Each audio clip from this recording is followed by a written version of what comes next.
ನಿನ್ನ ಹಠವನ್ನು ಬಿಡು, ನನ್ನ ಹತ್ತಿರ ಬಾ. ಅದು ಎಷ್ಟು ಮಾಡಲಿಕ್ಕೆ ಸಾಧ್ಯವಿಲ್ಲ ಮಾಯಂಗಿನಿ.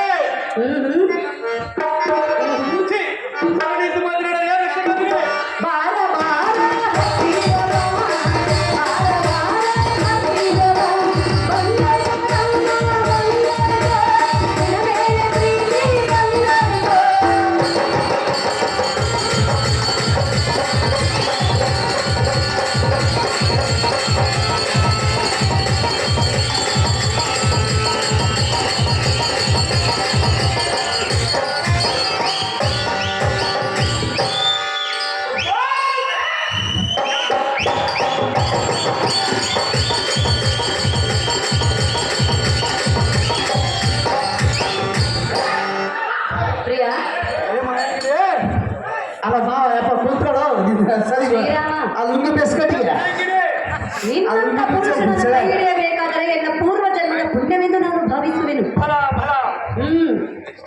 ಪ್ರಿಯ, ಮೆಚ್ಚಿ ಬಂದಿರುವೆನು.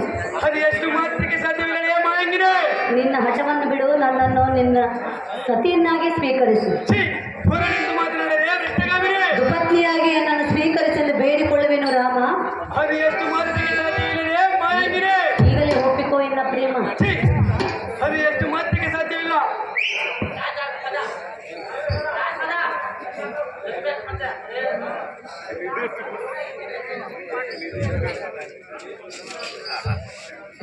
ಎಲ್ಲ ತುಂಡ ಕುಟದ ಪುಣ್ಯ ಹೆಂಗಲೇ ಮದುವೆ ಮಾಡಿಪ ಎಂಬ ಸಲಗಡದಿಂದ ಏನು ಹರಿಯಲ್ಲಿ ಬಂದಿವೆ ಮುಕ್ಕಳೇ.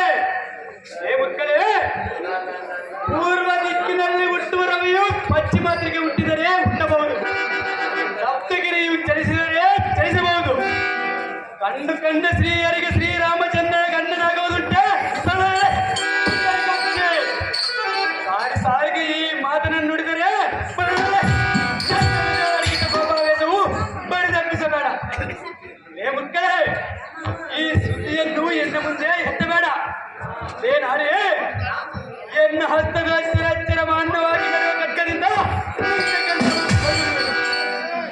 ಮಾಯಂಗಿನಿ, ನನ್ನಗಿಂತಲೂ ಚಿಕ್ಕರಾದ ನಮ್ಮ ಲಕ್ಷ್ಮಣನಿದ್ದಾರೆ. ಅವನಲ್ಲಿಗೆ ಹೋಗಿ ಅಲ್ಪವನ್ನು ನೋಡಿಕೊಂಡರೆ ಸಮರತಿ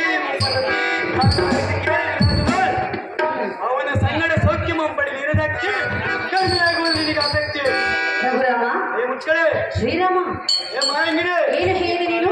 ನನ್ನಗಿಂತಲೂ ಚಿಕ್ಕರಾದ ನಮ್ಮ ತಮ್ಮ ಲಕ್ಷ್ಮಣನಿದ್ದಾರೆ. ಹೌದು ಸಿಗಲೇ.